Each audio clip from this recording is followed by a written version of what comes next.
Donc je vais maintenant passer la parole à Bernard Barato, en le remerciant une fois de plus de sa présence.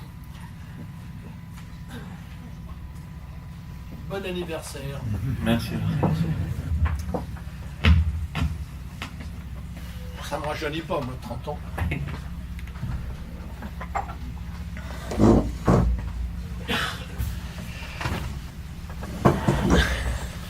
J'ai beaucoup de plaisir à revoir Monsieur Gilis. On a passé bien des années à faire progresser la recherche avec lui. Et avant de partir, j'ai appelé l'association française, mon directeur scientifique, je lui ai dit je vais voir le professeur Gilis. Est-ce que vous avez des informations récentes le concernant?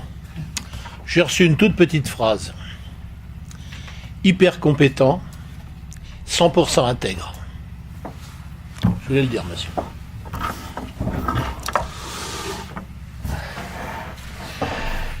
Moi, je suis... Alors, attendez, je vais essayer de voir, en même temps, essayer de voir un peu l'écran.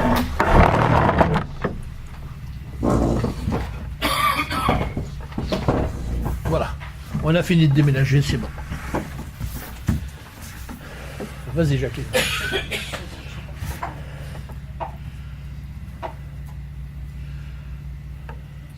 J'espère que ma technicienne ne me fait pas un mouvement de grève. Voilà. Pourquoi je suis là? C'est ce petit garçon qui s'appelait Alain, qui a eu la maladie de Duchenne en 1969. Ça a diagnostiqué en 73. Diagnostiqué en 73, après 13 consultations de toubibs français dont aucun ne m'avait donné le diagnostic. Hein, ça allait depuis la maman est beaucoup trop possessive, il a des troubles psycho-machin, il a des luxations des hanches, j'ai tout entendu. Puis un jour, je suis tombé à l'hôpital Necker sur un neurologue qui a dit asseyez-le, relève-toi, et dit c'est un myopathe. Il n'a pas fait une prise de sang, rien du tout. Et donc je suis rentré dans ce monde que je ne connaissais pas, qui était un monde auquel je n'étais pas préparé, dont je n'avais pas envie, hein, comme la plupart d'entre vous. Mais j'ai appris des choses, et ça a probablement changé ma vision sur les rapports humains. Je me suis mis en quête d'une association qui était... Alors j'ai déjà compris une chose, c'est que les médecins n'étaient pas compétents. C'est-à-dire qu'on n'enseignait pas ces maladies pendant les études de médecine. Et donc, rares étaient les spécialistes. En France, il y en avait 3. Il y avait le professeur Serratrice à Marseille, il y avait le professeur Schmitt à Nancy, et il y avait Jean Demos à Paris.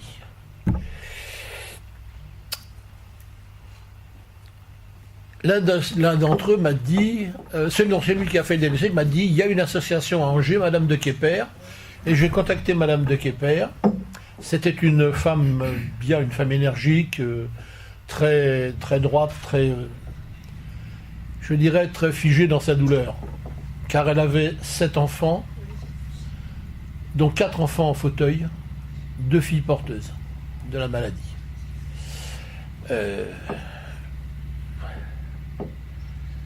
Madame de Quépert a, au cours de sa carrière, qui a été longue,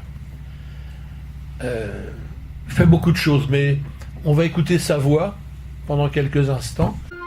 L'Association française contre la myopathie va vous présenter quelques séquences filmées pour lesquelles elle vous demande toute votre indulgence. Elles sont œuvres d'amateurs et veulent être un témoignage. Elles n'ont pas d'autre but que de vous aider à comprendre ce que représente pour des enfants, pour une famille, le terrible problème de la myopathie. Philippe, que vous voyez ici, et son frère Édouard, que vous verrez tout à l'heure, sont les 2 derniers d'une famille qui comptait 7 enfants, dont 4 ont été atteints par la myopathie, tous des garçons.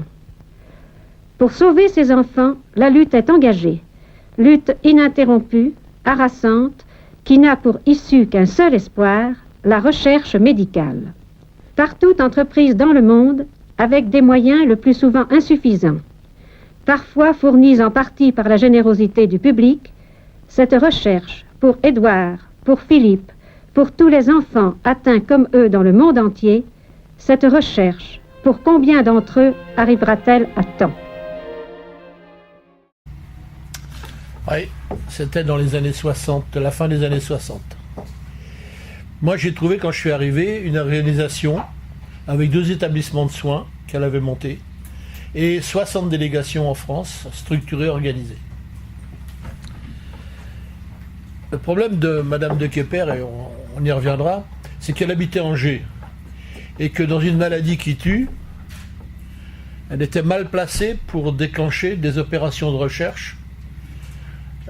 Les médecins d'Angers, les scientifiques d'Angers, ils étaient sur un autre sujet et ils n'étaient pas assez puissants, assez forts pour prendre en charge ce type de problème. Ce type de problème d'ailleurs dont on apprendra plus tard qu'il s'agit des maladies rares, c'est-à-dire moins d'une personne vivante sur 2000, ce qui explique qu'on ne les enseigne pas, étant donné qu'il y a entre 5 et 8000 maladies rares. On ne voit pas comment on pourrait apprendre à des médecins 8000 nouvelles maladies dont ils ne verraient que 3 ou 4 pendant toute leur carrière. Combien de temps faudrait-il qu'ils restent Donc il a fallu trouver après d'autres stratégies que la stratégie classique des grandes maladies. Moi j'habitais la région parisienne, au départ j'habitais le Jura, à la frontière suisse. Et je suis venu me rapprocher de la région parisienne parce qu'il y avait un établissement où on pouvait soigner les enfants myopathes. Donc il était externe, il allait prendre des traitements qui avaient été mis au point par un médecin qui s'appelait Jean Demos. Jean Demos et sa femme Gilberte, qui était bénévole, complètement bénévole, et qui a travaillé toute sa vie. Ils ont travaillé toute leur vie sur les myopathies. Ils n'ont fait que ça. Ils passaient un peu pour des hurluberlus auprès d'un certain nombre de leurs confrères. Mais nous, c'était la seule planche de salut. Nous, les parents, c'était la seule planche qu'on avait. On était en train de se noyer et il n'y avait qu'une planche qui était accessible, c'était celle-là. Alors, Jean Demos, il avait dit que la myopathie, c'était les cellules s'intoxiquaient parce que la microcirculation sanguine qui amène l'oxygène dans les cellules et qui les débarrasse des produits de combustion, cette microcirculation sanguine ne s'adapterait pas à l'effort. Il avait repéré ça dans ses études et il pensait que c'était ce qui provoquait la maladie. Donc en contrepartie, il avait trouvé que l'utilisation des bains chauds à 40 degrés tous les jours permettait de dilater, et puis il avait utilisé des vasodilatateurs, des médicaments qui n'ont jamais dilaté que la bourse des pharmaciens qui les vendaient. Et ça, c'est... Au bout d'un moment, c'était le constat que finalement, pour sauver mon gamin, il y avait que l'eau chaude, quoi. Donc rapidement, c'était pas possible. Alors personnellement, j'en ai fait une déprime, une vraie, en me disant mais c'est pas possible, quoi. Ce gosse, il va mourir.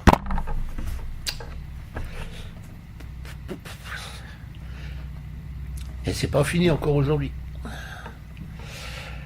En 1980, Madame de Kepper crée le Centre de la Forêt à Angers.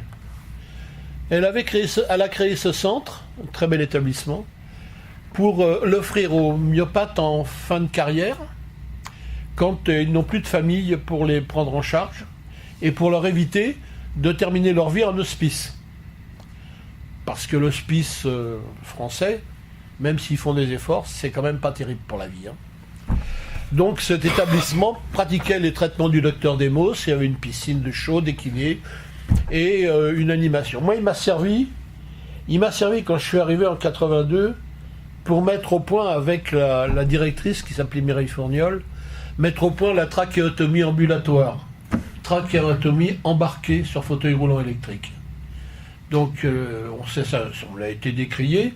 L'Europe du Nord, les gens de l'Europe du Nord nous sont tombés dessus en disant la trachéotomie c'est pas bien. On leur a dit occupez-vous de vos affaires, faites ce que vous voulez chez vous, nous on fait ce qu'on veut chez nous. Finalement aujourd'hui c'est répandu, quoi. On a eu raison.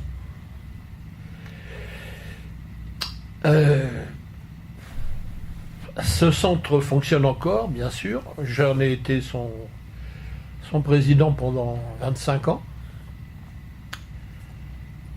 Et l'association de Madame de Quépert marchait bien, et puis il y a eu mai 68, en France, mai 68, où on a tout remis en question, on a dit, voilà. Et l'association de Madame de Quépert a explosé. Elle a explosé à l'occasion de mai 68, mais pas à cause de mai 68. Elle a explosé parce que à Paris, autour du docteur Demos, il y avait une équipe de gens qui voulaient faire de la recherche, qui voulaient des laboratoires, qui voulaient des travaux, des chercheurs, et une Madame de Quépert qui en aurait bien voulu, mais avait depuis toutes ces années été incapable de le faire. Donc les uns se sont mis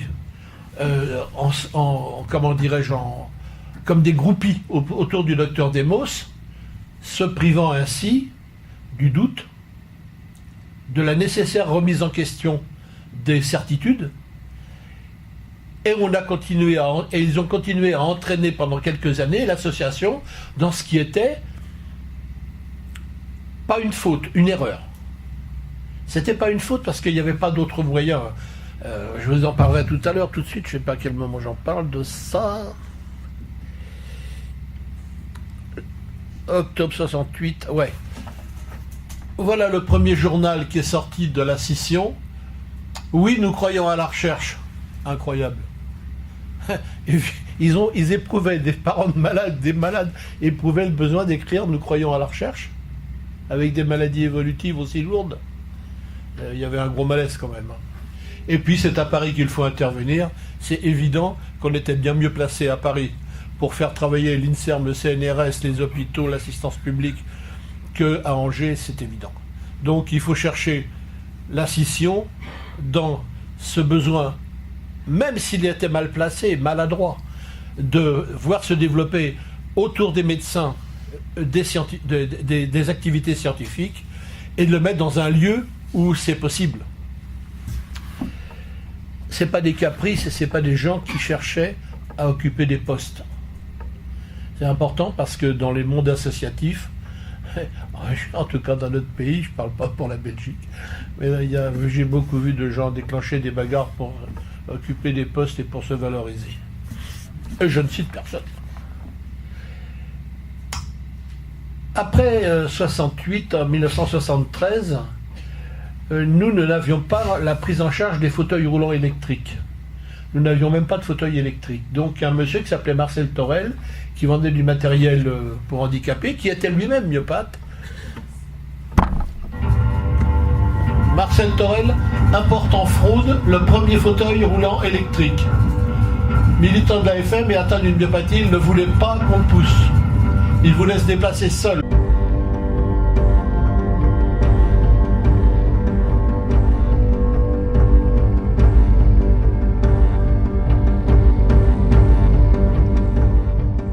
Tout le monde aurait bien voulu des fauteuils comme ça, seulement il fallait aller en Angleterre. Mais lui, il était assez audacieux, le Marcel. Ben, il est allé en Angleterre et il a ramené des fauteuils. Et quand le douanier lui a dit « Vous avez quelque chose à déclarer ?» il lui a dit « Non, une chaise électrique peut-être. »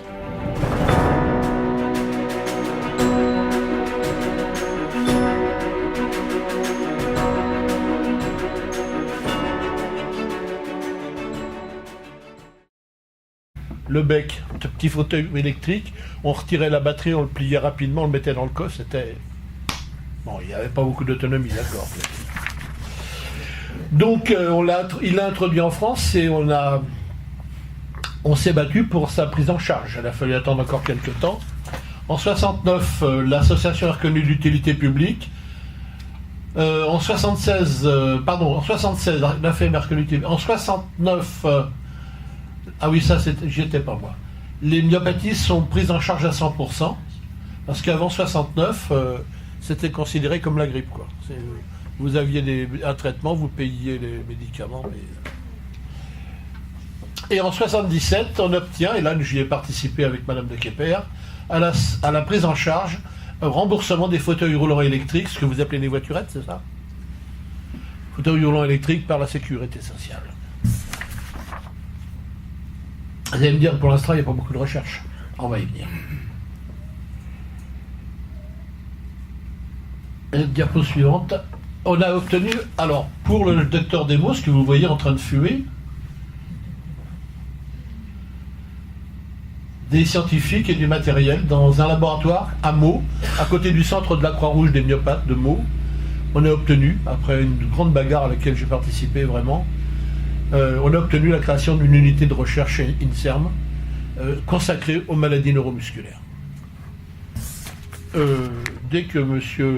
Demos s'est retiré, a pris sa retraite, le gouvernement s'est empressé de la fermer et de faire autre chose. Il y avait un centre aussi à Hendaye, à la Croix-Rouge française. Il y avait le centre de Meaux et le centre d'Hendaye de la Croix-Rouge française et le centre de Corbeil, qui était un centre de l'Association des paralysés de France qui prenait des enfants jeunes. C'est à partir de cette expérience-là, j'étais très sensible à ce qu'a dit votre président, à partir de cette expérience-là qu'on a décidé de faire autrement et de proposer un technicien d'insertion qui permettait aux personnes de rester chez eux. Mais je vais revenir dans un petit instant.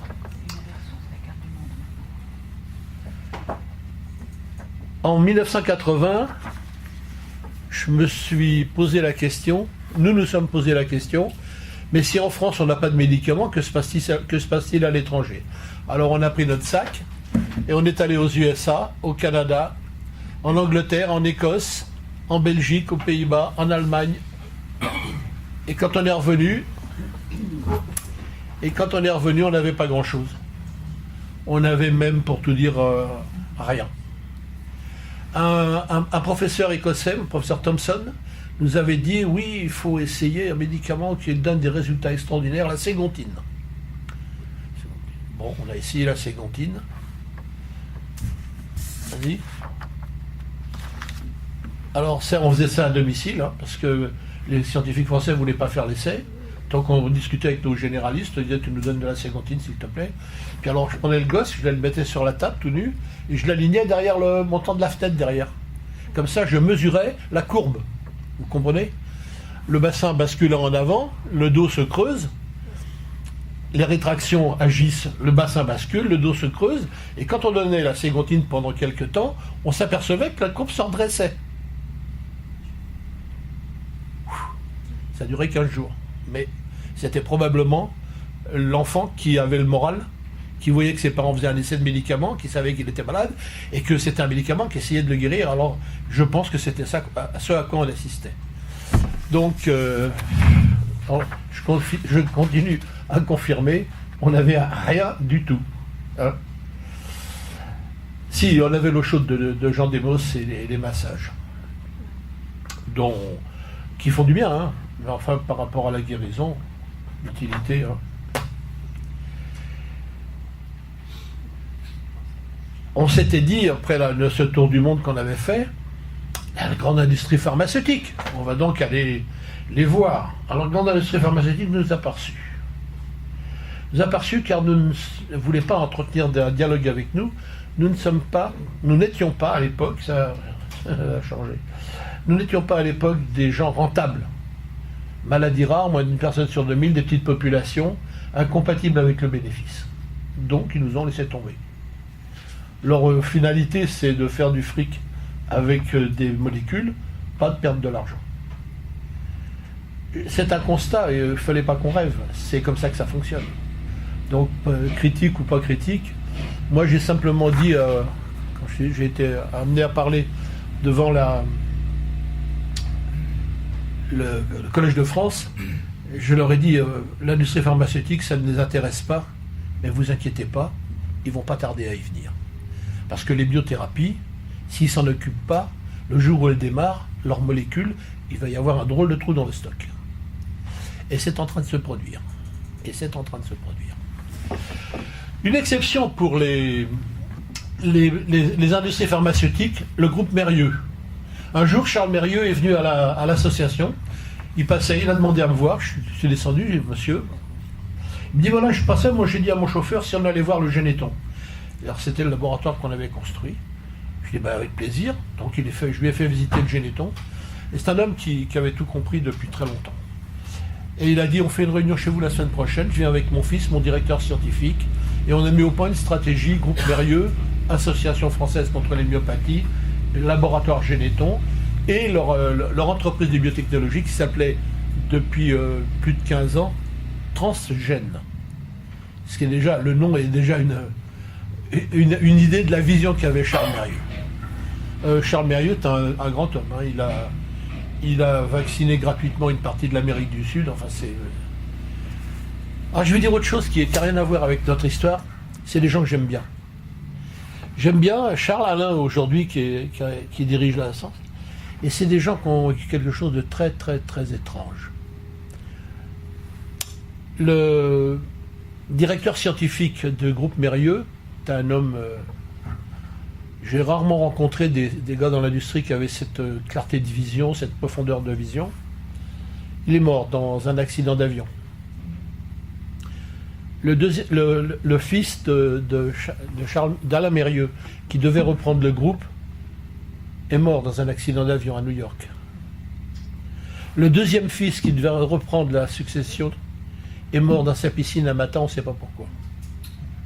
Alors j'ai dit à Alain, j'ai dit, est-ce que par hasard vous dérangeriez quelqu'un? C'est évident que des gens de cette qualité et de cette moralité, parce qu'ils sont... Bon, à moins que quelqu'un puisse me montrer le contraire, mais c'est des gens qui ont une vraie morale. Voilà. Alors, triste, parce que dans notre camp, des gens comme ça qui sont abîmés de cette façon-là, c'est nous aussi qui, à terme, payons les choses. Ceci dit, on a conduit des contrats avec Transgène, et si on n'a pas débouché sur des thérapeutiques, on a débouché sur une compétence de l'association qui a appris ce qu'était une entreprise de biotechnologie. Et comment ces entreprises qui sont fondamentalement différentes de la grande industrie pharmaceutique, qui peuvent se constituer d'un petit groupe de gens fortement financés sur un seul sujet, qui ne vont pas ailleurs dans tous les azimuts, comment ça pouvait devenir pour nous une réponse aux problèmes de fabrication de médicaments.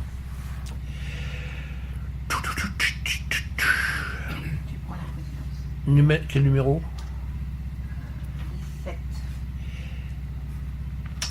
Moi, je suis devenu président en 82. La première chose que j'ai fait, c'est de mettre au point la communication. Parce que Madame de Quépert, elle était désespérée, elle était émouvante, mais elle ne passait pas dans les médias, elle n'obtenait pas 3 articles par an.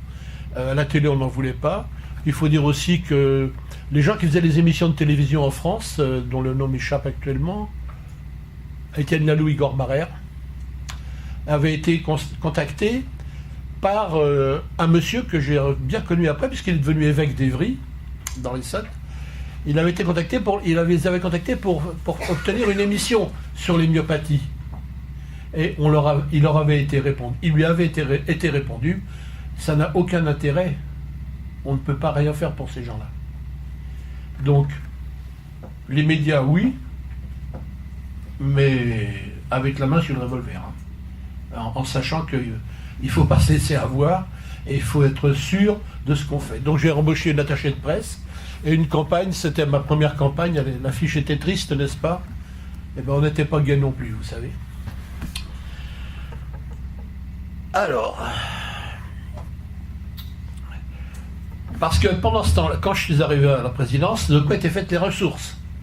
Vente de chocolat, vente de cartes de vœux, soirée choucroute, vous connaissez?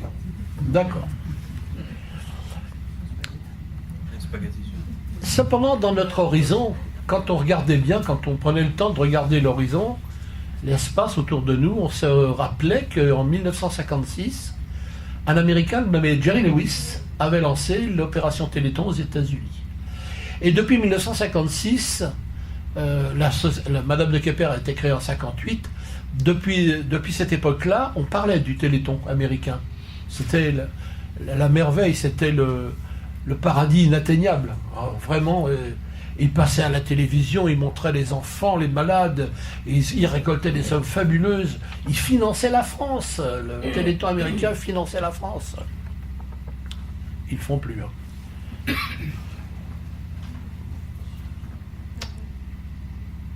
Mais jusqu'en 1986, on n'avait que d'en parler. On faisait rien. Et il y a un événement dramatique pour moi qui a déclenché les choses, c'est qu'en 1986, Alain est décédé. La personne qui s'en occupait ne l'a pas attaché dans son fauteuil quand il est parti à l'école le jour de la rentrée scolaire. Elle n'a pas attaché le fauteuil dans le camion. Elle n'a pas mis la tablette. Elle est partie en retard. Elle avait pris 10 minutes pour faire une vingtaine de kilomètres. Donc elle a été trop vite. Elle est passée sur ce qu'on appelle un gendarme couché. Hein. Le gosse a basculé en avant, il a ravalé son repas. Et à 3h du matin, j'ai dit à l'équipe médicale d'arrêter le massage cardiaque. Donc, d'accord. Mais cette époque était riche en émotions, car 15 jours plus tard, on avait le congrès de l'association à Tours. Madame, monsieur, bonjour. Tout d'abord, une information qu'il faut toujours accueillir avec la prudence d'usage. Un spécialiste américain aurait identifié le gène de la myopathie. Nous passons maintenant au chapitre médecine avec une communication capitale faite aujourd'hui au colloque de Tours. Une équipe américaine vient en effet de mettre en évidence le gène responsable de la myopathie. Cette étape est importante dans la connaissance de l'origine de cette terrible maladie. Les chercheurs vont pouvoir bientôt s'orienter vers l'élaboration de traitements. Le gars qui a fait ça, c'est lui, Anthony Monaco, il avait 26 ans. J'ai assisté à sa présentation à Tours. Il était en jean, en basket. Il a présenté dans un grand écran blanc la région du gène, ça s'appelait la région XP21. Ça sera toujours resté dans ma mémoire. Il y avait une dame à côté de moi qui avait la myotrophie spinale. Elle est venue, elle pleurait, elle m'a dit, pour vous, c'est réglé, pour nous.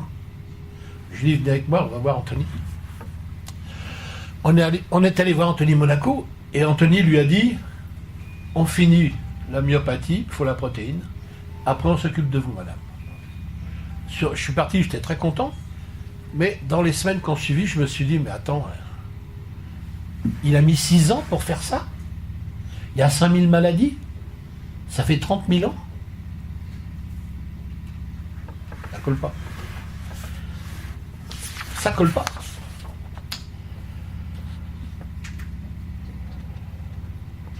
La mort de mon fils a fait en sorte, j'ai démissionné de mon poste de président, je sentais l'amour pour les enfants. Il fallait que quelqu'un d'autre, qui a un enfant vivant, dirige ce truc-là pour que ce soit... Il y a une autre contact. Mais j'ai travaillé sur le Téléthon. J'ai demandé à Pierre Birambeau d'aller aux États-Unis. Michel Gémy, qui était un de mes autres copains, avait vu le Téléthon américain. Birambeau est parti, il est revenu, il m'a fait un rapport. On a présenté au conseil d'administration qui nous a donné feu vert. Et nous sommes allés, Pierre et moi, négocier pendant des semaines avec la télévision française pour obtenir l'opération Téléthon.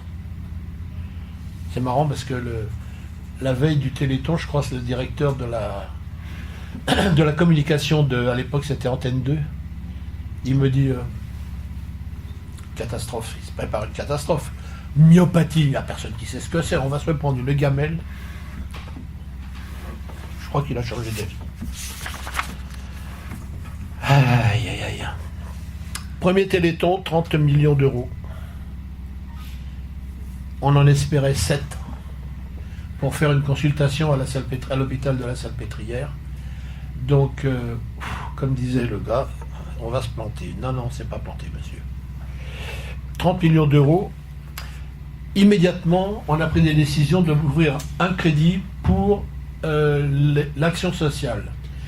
Et on a défini une stratégie globale, puis on s'est donné une année pour la peaufiner. Il y avait 3 secteurs d'activité. Oula, c'est que tu en es là. C'est toi qui suis. C'est moi qui n'ai pas regardé. Ah d'accord. Il faut que tu m'installes un rétroviseur. Après le Téléthon, tu fais de télé, Bernard. Oui, c'est vrai. Tout de suite après le Téléthon, on a mis en place une équipe de techniciens d'insertion. Et ça rejoint la préoccupation dont tu parlais tout à l'heure sur sortir les gens des établissements. Techniciens d'insertion, c'est les gens qui appartiennent aux professions paramédicales. Ils sont 180, je crois, c'est ça, 168. Ils sont répartis en 22 équipes sur le territoire.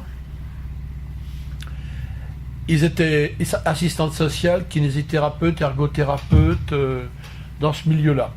On leur demande d'abandonner leur métier, de suivre un stage de formation chez nous.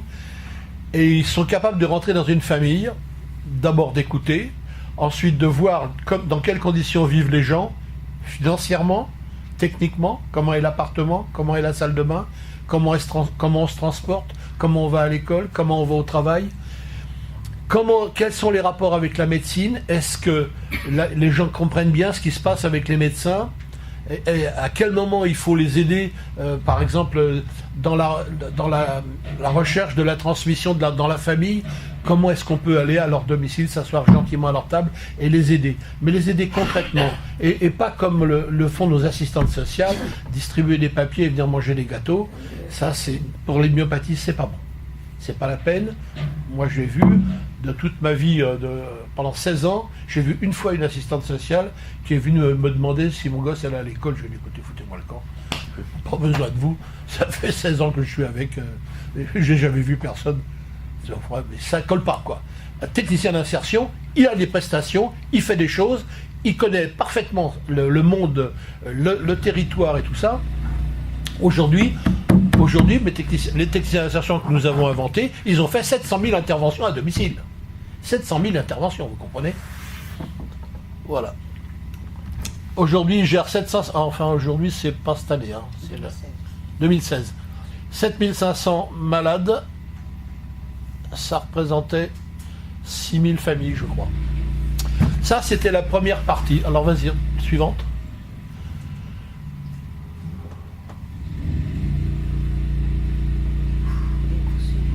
Oui, non mais je suis mon idée, je suis plus ma feuille, ça va pas. Comme je ne veux pas changer de femme, je vais essayer de suivre la feuille.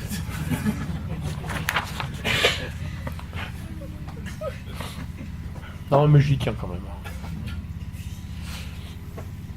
Alors, 88 donc. La création du technicien d'insertion et du fonds d'aide personnalisée, un fonds comme vous avez pour subventionner, aider les gens à acheter du matériel, à compléter les financements officiels. Bon, ça, je vous apprends rien, vous avez ça aussi. L'année d'après, 1989, c'est une année chez vous qui est apparue très souvent sur vos écrans. Mais il y a eu beaucoup de choses en 89 pour nous. La première, c'est cette petite souris. Un chercheur appelé Michel Péricodet, qui travaillait à Créteil, dépose chez nous un dossier pour faire du transfert de gènes. Le transfert de gènes, pour moi, c'est la thérapie génique. Hein, on est sur ce sujet. Refoulé par le directeur scientifique de l'époque. Donc quand je m'en suis aperçu, j'ai conseillé au directeur scientifique de rechercher du travail ailleurs, parce que les hypothèses thérapeutiques pour ces maladies-là, en 1989, il n'y en avait pas. Et ça, c'en était une. Lointaine, très, très lointaine, très hypothétique, mais de l'écarter, refuser de la financer chez un chercheur respectable et connu, c'était pas acceptable. Et puis en 89, un grand monsieur chez nous, M. François Gros, qui était directeur général de l'Institut Pasteur, me dit, il faudrait que vous veniez avec moi, on va aller chez Jean Daucel, prix Nobel, il a besoin d'un coup de main financier pour un projet qui vous concerne plus ou moins. Alors je vais avec lui, et je découvre le centre d'études des polymorphismes humains, un laboratoire que je n'avais jamais vu. C'est un gros laboratoire et il n'y a pas une éprouvette. Les gens ne sont pas en blouse blanche, ils sont en jean, en basket. C'est que des machines. Et ça faisait un bruit de ronronnement permanent. Je me suis dit, là, je ne sais pas ce qu'ils font, mais c'est pas de la biologie, ça. Et si, c'était de la biologie. Et la partie, pour moi, qui était très intéressante pour les myopathes, c'était le professeur Cohen à gauche, là. Une espèce de bombe, pas toujours contrôlable, un enthousiasme méridional, une intelligence énorme, une intégrité totale, je tiens à le dire, parce que tous les accords que j'ai passés avec lui, et Dieu sait qu'on a dépensé des dizaines de millions d'euros, j'ai jamais eu signé un papier, c'est toujours parole donnée.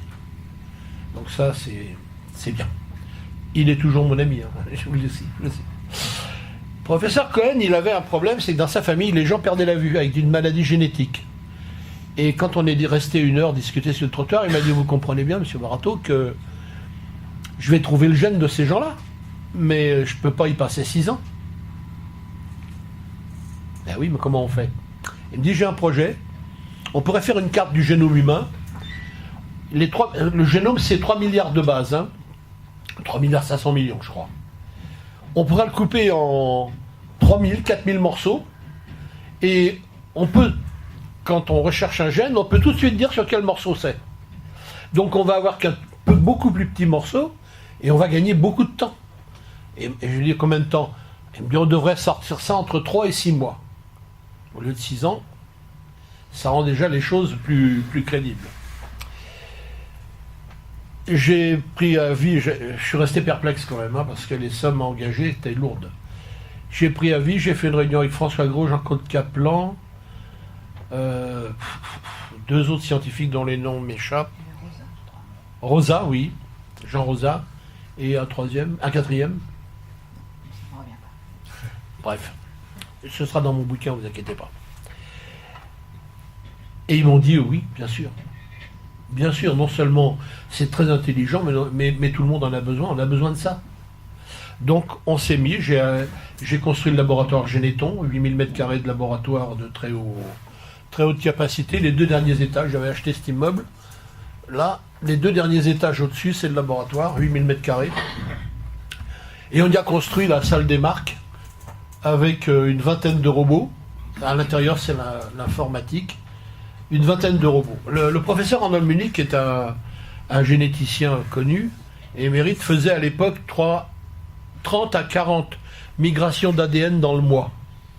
Nous, on en faisait 5000 par jour. Changement d'époque. On n'a pas été aimé au début. Parce qu'effectivement, l'effort que faisaient certains labos pour faire de la génétique, ils étaient plus ou moins ridiculisés, ils mettaient un temps infini, et ils n'en sortaient pas. Et donc, le temps qu'on s'installe, que tout le monde se rassure, ça a demandé quand même 2-3 ans. En 1991, on a donc ouvert le Généton, la salle des robots. Alors, une fois qu'on avait produit cette carte, il nous restait quand même cette puissance extraordinaire. On s'est dit, on va chercher des gènes. On va se servir de ça pour chercher des gènes. Donc on avait lancé un premier programme en disant, pour le CEF, en disant à tous les médecins français, envoyez votre ADN et vos arbres généalogiques au CEF, et on va... Et n'en ont pratiquement pas reçu. Donc c'était un échec. Alors, on a ouvert une banque d'ADN à Généton, qui a été très rapidement la plus grosse banque d'Europe. Et on a ouvert 23 ou 24 banques d'ADN dans les hôpitaux français, financées en totalité ou en partie. Et l'ADN est arrivé en pagaille dans les banques. Alors vous allez me dire, ça sert à quoi pour les myopathies? C'est là où on a été très pratique. On a donc collecté, rien que dans la banque de Généton, 464 maladies différentes qui ne sont pas des myopathies. Il y a des myopathies dedans, c'est pas que des myopathies. Ça fait 316 000 échantillons, 90 000 personnes, 42 000 familles. Aujourd'hui, il y a 3573 gènes identifiés, enfin, en décembre 2017. À quoi ça sert? Alors, le raisonnement a été le suivant. Chercher sur la myopathie ou sur nos myopathies, c'est une erreur. Seulement une erreur. Les myopathies, c'est 2 choses. C'est 2 choses. Il y a les symptômes de ces maladies-là, ce qu'on peut observer, décrire, tester, mesurer. Je dirais aussi, c'est un peu la même chose pour les maladies rares. Chaque maladie a ses symptômes, ses mesures, ça paraît de l'extérieur un foutoir, on ne sait pas par quel bout le prendre. Mais c'est à cette époque-là, tout le monde oubliait qu'ils avaient un point commun, toutes ces maladies-là, c'est la génétique. C'est la maîtrise des techniques nécessaires à l'investigation du génome. Et elles étaient latentes, elles émergeaient parfois dans des laboratoires, elles étaient essentiellement stockées dans la recherche fondamentale, elles ne passaient pas à la pratique. J'avais été voir le patron du génome français, M. Slonimsky, et je lui avais dit, monsieur, votre génome français, le programme, est-ce que vous pourriez nous aider pour les maladies rares? Et sa réponse, c'est un charmant monsieur et un grand scientifique. Mais il s'est trompé, il a dit, nous n'en savons pas assez pour s'intéresser à l'homme. Bon, en sortant, je me suis dit, bon, ça continue, on va se passer de son avis, on va faire chercher les gènes, et on va diffuser ça à tout le monde. Or, quand vous diffusez sur 464 maladies, l'information suivante, pour la maladie dont vous vous occupez, vous avez le gène et vous avez la protéine. Et vous rentrez dans la chaîne de la biologie du bonhomme. Le gars, il va faire ses diagnostics, il va en faire, et au bout d'un moment, il va dire, qu'est-ce qu'on pourrait faire d'autre avec ce gène? Il est 11h. Il est 11h. C'est bon, je suis dans le temps? Combien de temps tu me donnes encore? C'est trop tard. Ah, mais je peux raccourcir, hein. Bon, 5 minutes, pas plus. Donc, l'idée, ça a été de donner les moyens au corps médical français de se servir du gène, de savoir qu'il y a derrière, il y a une protéine qui est produite, et de se poser la question, qu'est-ce qu'on peut faire? Et inévitablement, plein d'entre eux sont pris contact avec les équipes de recherche en disant, j'ai les éléments cliniques, j'ai la génétique, qu'est-ce qu'on peut faire? Est-ce qu'on peut modifier le gène, contrer la protéine, en faire une autre? Et comme ça, une nouvelle époque thérapeutique est en train d'apparaître. C'est le début, c'est le balbutiement. Il y aura des erreurs, il y aura encore des allers-retours, mais c'est en train de se mettre en place et ça ne se passera jamais. Même si l'Église a tenté de s'opposer à la génétique en lançant une opération qui a nécessité que le président de la République s'en mêle en disant ça suffit, il a fait convoquer 200 journalistes à l'Élysée en ma présence. Et il leur a dit, ce que fait l'AFM est conforme à la loi et conforme à l'éthique. Point final. Et il y a eu un point final. Excusez-moi, c'est en quelle année que l'Église s'est opposée? Bonne idée, c'était l'avant-dernière année de Jacques Chirac. 2006, je crois. Comment? 2006. Non, j'étais président encore. 2011. Ah non, t'étais pas président. Ah oui, t'as raison. 2006. 2005-2006. Ah pardon, c'était avant, oui. C'était une opération lancée par André 23, qui avait pris un sous-évêque de Toulouse pour voir si ça prenait. Ils ont lancé une opération très agressive, puis qui n'a pas pris, donc ils se sont arrêtés. Mais si ça avait pris, derrière, d'autres troupes seraient intervenues. La génétique, c'est pas... d'après eux, à l'époque, ça a changé. Hein. Et l'évêque d'Évry, qui avait un frère myopathe, était plutôt de notre côté que de l'autre côté, mais bon. On se demande des fois... Oui, je voudrais pas choquer les gens qui sont proches de la religion, mais bon. Il y a des moments... Bon, on se traduit premièrement les premières mondiales, les cartes du génome. 92, la première carte du génome sort.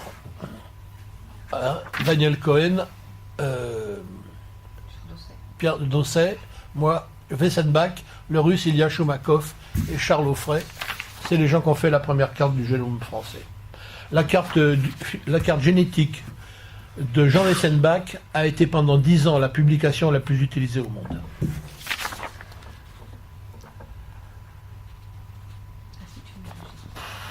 Laisse-moi, tu me perturbes là. Mon logiciel... Il a fallu aussi que l'on se préoccupe du fait que ce n'était pas enseigné et qu'on n'obtiendrait jamais un enseignement des maladies rares dans les études de médecine, c'est pas possible. Alors pour les maladies neuromusculaires, on a créé l'Institut de myologie. C'est un institut qui avait trois volets. Le premier, c'est une consultation pluridisciplinaire où on réunissait les différents médecins qui étaient concernés par la maladie. Le deuxième, c'est un laboratoire de recherche extrêmement bien outillé et bien puissant, et un centre d'enseignement avec un bel amphithéâtre. Et depuis, régulièrement, il y a des cours. Les gens viennent se former, à prendre des compléments avec des spécialistes. Ça fait partie de la stratégie. J'ai été nommé en 2001 par le président de la République au Conseil économique et social. C'est une institution qui vient tout de suite après l'Assemblée nationale et le Sénat, pour rédiger un rapport sur les maladies rares. Et donc ce rapport est sorti, et le fait que ce rapport ait été écrit et diffusé et accepté oblige l'État à rentrer la maladie rare dans ses préoccupations. Ça ne veut pas dire qu'il oblige à financer comme il faudrait, mais il ne peut plus faire comme si ça n'existait pas. Et puis, le dernier problème qu'on avait à résoudre, c'était qui va fabriquer les médicaments qu'on attend, la thérapie génique et tous les dérivés, avec les cellules souches. Non, je n'ai pas parlé des cellules souches là, mais bon, avec le professeur Péchanski, on a créé la filiale ISTEM, qui est un gros laboratoire qui fait des cellules souches, qui s'occupe des transferts de cellules souches. La Génopole, alors c'est un ensemble d'entreprises de biotechnologie. En 96, voici comment était Évry. On aperçoit la FM en bas là. Il a été confié au professeur Tambourin, qui a été le directeur des sciences de la vie du CNRS, et on m'avait demandé qui fallait mettre à la tête de ce Génopole. Je l'avais dit lui, puis ils m'ont suivi. Et voici ce que c'est aujourd'hui Génopole. D'accord ? Le nombre de biotech. Les chiffres, s'il te plaît. Il y a 25 plateformes ou plateaux techniques, 180 entreprises de biotechnologie ont été créées sur ce site, 86 sont encore sur le site, parce qu'une fois qu'elles sont développées, elles sont soit rachetées, soit elles meurent parce qu'elles n'ont pas trouvé de... 110 000 m² de parc immobilier dédié aux biotechnologies, 2400 emplois directs, 6 000 emplois indirects. Il n'y a pas eu beaucoup de trucs en France qui ont marché comme ça. Donc... Et ça touche à tous les secteurs, aussi bien l'agricole, le monde agricole. Travailler sur des gènes, c'est travailler sur des gènes. Les stratégies pour rentrer dans les génomes, c'est des stratégies qui ont une unité quelque part. Et il y a des moments où les uns servent aux autres, où l'agricole se sert de choses qu'on a mis au point pour l'humain, et l'humain se sert des expériences. C'est comme ça. Et puis il y a les essais. Est-ce qu'on a réussi à faire changer quelque chose? Ici vous avez les essais précliniques et cliniques. Vous avez vu 1, 2, 3, 4, 5, 6, 7, 8 maladies sont en essais cliniques. Mais ça touche, ce que je vous avais dit, toutes les sortes de maladies. Les maladies neuromusculaires, c'est juste en haut. En dessous, vous avez les désordres sanguins et immunitaires, en bleu. Les maladies du foie et les maladies de la vision. Et ces gens-là mettent au point des stratégies qu'ils publient, les autres vont les voir, et ainsi de suite. Donc ce mouvement-là, personne ne l'arrêtera, c'est fini, terminé. Ça va marcher à un moment donné, le plus vite possible, mais vous savez comme c'est long. Hein. Voilà. Eh bien, ce qu'on a obtenu là, c'est quand même... Je tiens à le dire vraiment aux Belges. C'est personne qui nous a aidés. Ce sont les familles qui ont obtenu, soutenues par des scientifiques, par des médecins qui cautionnaient les orientations. Mais le travail d'obtention politique, c'est les familles. C'est les familles. C'est-à-dire, ne comptez pas qu'on vienne vous faire à votre place. C'est à vous d'aller faire le travail. Ce que montrait tout à l'heure votre président. Je vous en prie, continuez de militer, c'est extraordinairement important. Quant à moi, je vais rentrer chez moi dans quelques temps, pas longtemps, parce qu'on m'a téléphoné ce matin, on m'a dit « tu viens, on t'attend ». Je vous présente Poupi, 5 mois, je vous présente Max, 6 ans, et sa maman, Canel, 8 ans. Voilà.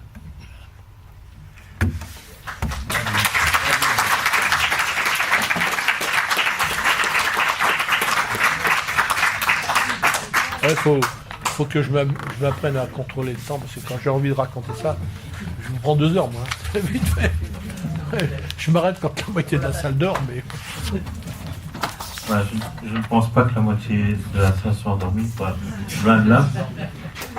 En tout cas, merci beaucoup. Je crois qu'on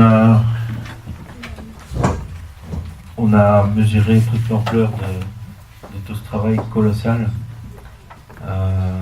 fait par l'association française et par vous en particulier, et ça continue, comme vous avez dit, on arrive tout doucement en thérapie. Et donc je pense vraiment, sans vous, on n'y serait pas arrivé. Et donc je propose à la salle, non pas une standing ovation, parce que pour nous c'est un peu compliqué, mais... Si, tu veux que tu te lèves. Voilà.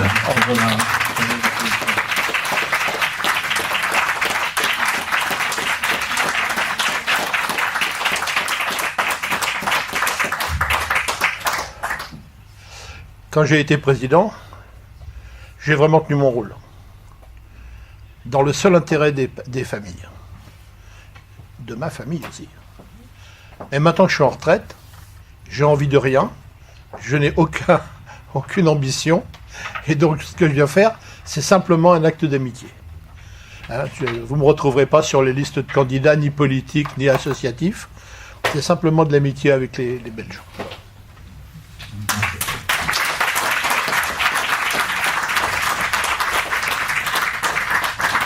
Je ne sais pas si Michel est là. On a un petit cadeau pour vous, c'est le traditionnel cadeau des intervenants. Et donc en Belgique, il y a deux choses, il y a le chocolat et la bière. Et les fruits. Ouais, et les fruits. Et donc on a opté pour le chocolat.